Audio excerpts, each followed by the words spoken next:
नमस्कार, मेरा नाम राशि है। मैं 7वीं कक्षा में पढ़ रही हूँ। मैं आज आपको भारत देश का त्योहारों का नाम बता रही हूँ।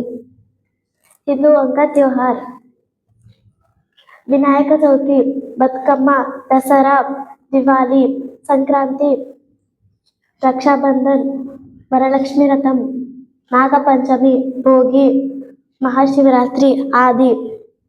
मुसलमानों का त्योहार मुहर्रम, बकरीद, रमजान।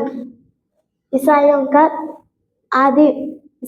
का त्योहार गुड फ्राइडे, मेरी क्रिसमस आदि।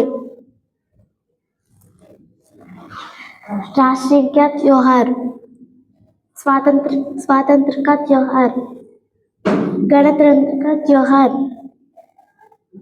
अध्यापक का त्योहार, बाल दिवस, योग दिवस। धन्यवाद।